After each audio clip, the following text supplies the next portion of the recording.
everyone, my name is Kayla. I am the artist behind Freckle Fox Illustrations. Welcome to my channel. This is my first ever YouTube video, so thank you for joining me. I will be focusing on this piece of artwork that I have done recently. This is the first large Star Wars piece that I've actually made, so I'm really super excited. I'm a huge mega nerd when it comes to all things nerdy. I'm gonna begin starting with the inking on this drawing. I'm going to be using the Copic Multiliners, and right now I'm using the 0.1 size nib. I use other liner type pens in this piece, but I will talk about that a little bit more later on in this video.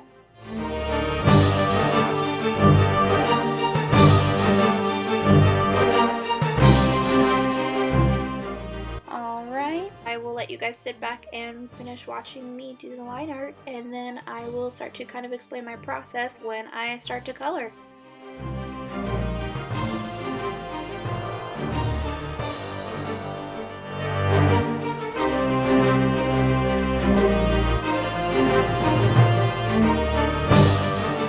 Alright, now we have reached the fun part. It's my favorite part actually, which is the coloring. I'm just getting all the supplies out that I need. I'm starting the background with watercolors, so there you see my palette right there, along with a small bottle of water and a big bowl of water. Here you'll see me checking the masking fluid. I'm just making sure it's dry. I laid down this just so that I don't make a huge mess when I go over the background with the paint. And just making sure it's dried, picking off cat hair because I have fur babies. And now I'm beginning mixing up a color that I like. I always swatch my watercolors because I never remember where I left off the last time I used them. Alright, now I have a color that I like. I'm going to move on and start painting the background.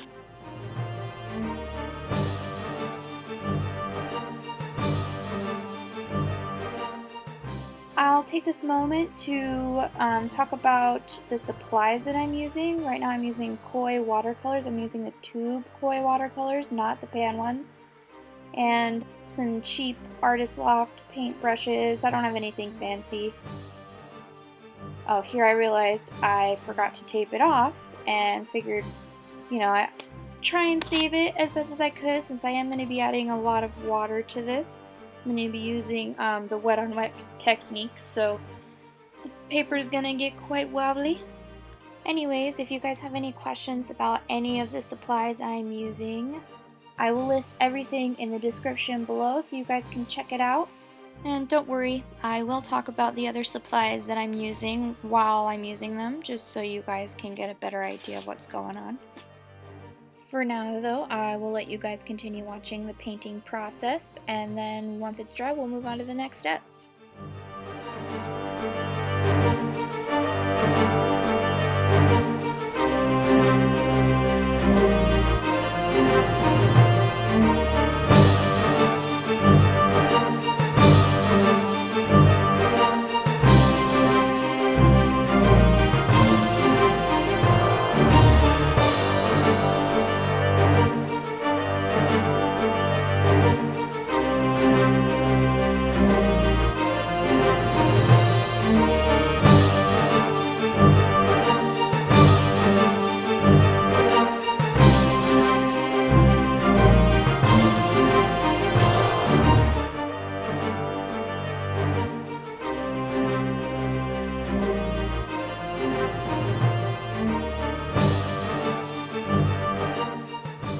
Okay, here I am beginning the coloring process. I will be using primarily Copic markers to do this, along with a couple of other things, but mostly Copics.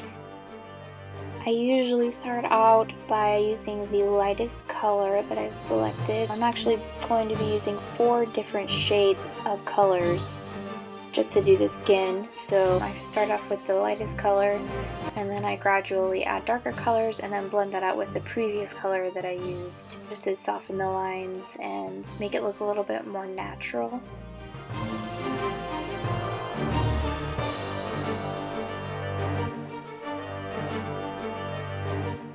you'll notice that when I first lay down the darker color, it does look really, really dark, but you do have to keep in mind that it's going to look a lot darker before it dries and before it gets blended out. So dark is good when you're first doing it. It looks really crazy at first, but it's going to end up okay.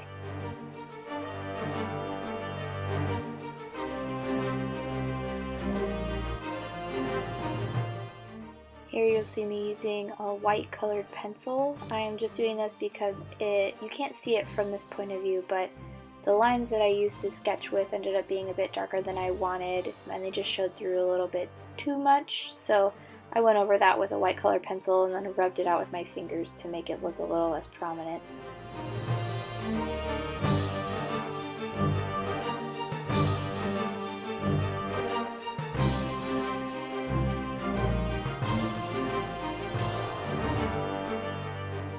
As I do the hair, same thing, lightest color first, then the darkest color, then you shade it out with the color you used before.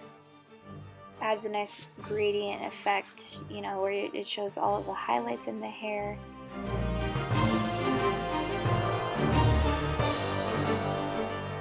I'm not really going to sit here and explain the entire process to you guys because I feel like that would get very monotonous and repetitive, so I'm just going to kind of explain a little bit more about what I'm doing as I color the character Ray here, and then the rest of the drawing is going to be a little bit more sped up, maybe a little bit more cut into pieces so that it's not as boring for you guys to watch. It's generally the same idea all the way around the entire drawing. You just got to figure out where the light source is coming from. I still struggle with this. That's where the lightest parts of the drawing are going to be, is where the light is directed towards. So the shadows are going to be on the opposite side of where the light is coming from, naturally. So here on Ray's clothing, I'm trying to figure out where the light will be coming from the lightsaber, and kind of adding shadows where I think the lightsaber will not be shining on. Later on in the drawing, I'm going to add some blue tints to make it look a little bit more accurate to what it would look like if she were holding a lightsaber. I didn't want to do anything too dramatic, but, enough to make it look like she's holding the lightsaber and there's actually light coming from it.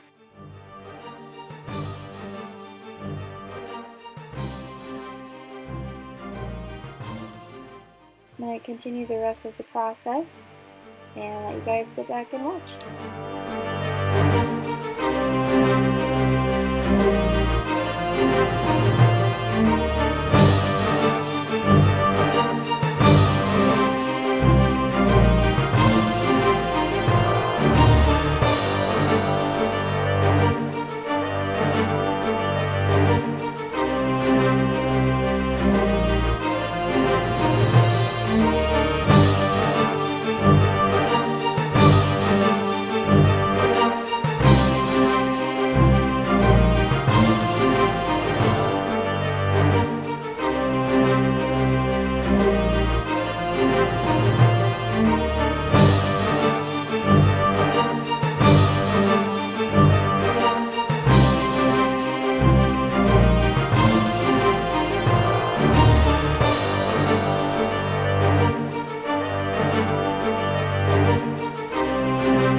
So my inspiration for this piece actually came from a contest that was being held in my city.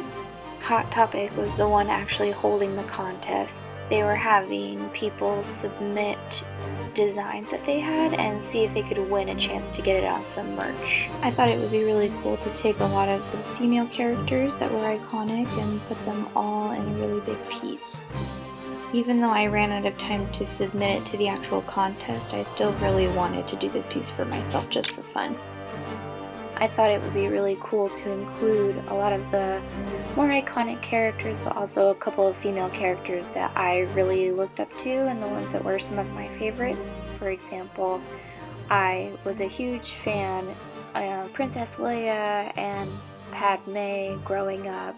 I was born in the 90s, so my first introduction to Star Wars was the original trilogy, which I know is controversial, but I have to love it because that's what introduced me to Star Wars. And Padme was a very strong female character in the movie, and I looked up to her a lot when I was younger. My favorite character growing up learning more about the universe ended up actually being Aayla Secura. I've always liked the Twi'lek species as a whole. I just really like the character design and the way that they look. I think that they are a really beautiful species, and I like that in this universe they are usually recognized as being slaves in a lot of the planets, and I like that Aayla Secura specifically ends up being a leader and a general and a Jedi Knight, and I think that's really, really cool.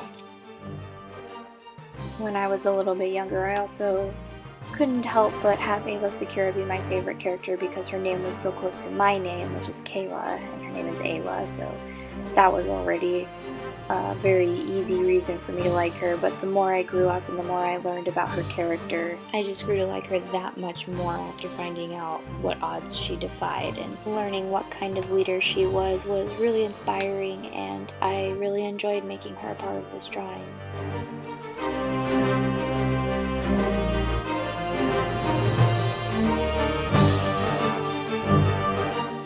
I really wanted to use this drawing as an opportunity to include a lot of different characters, more iconic characters, along with some of my favorite characters.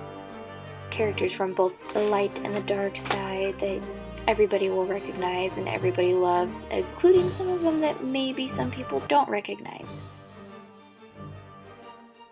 Let me know if you guys recognize all the characters that I made in this drawing, and comment down below and tell me who your favorite Star Wars character is and why you like them so much.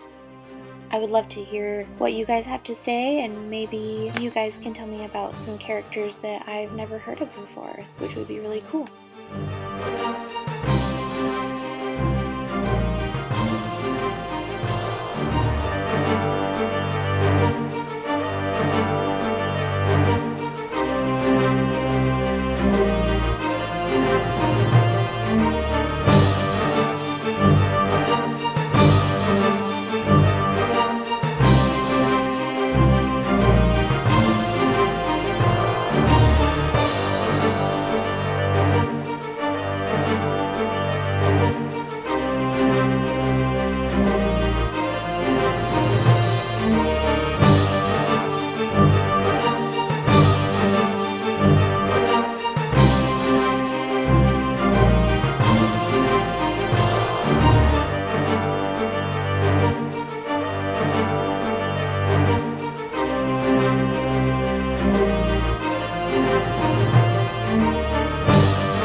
The end of the video. I'm gonna show some close-ups here pretty soon, and I just wanted to let you guys know that you can subscribe if you really liked the video. You can give me a thumbs up. This lets me know that you guys want to see more content like this, and If any of you watching this are more experienced in video editing, feel free to leave me some critiques in the comment section below. That would be very much appreciated. Even if you're just a viewer and you've watched a lot of YouTube videos, you can leave a comment down below if you have any tips and tricks for me. And again, if you're wondering about any of the supplies that I'm using, I will list them in the description box below. Alright, so this is the end of the video. Thank you guys so much for watching, and hopefully I will see you guys in my next video. Thank you!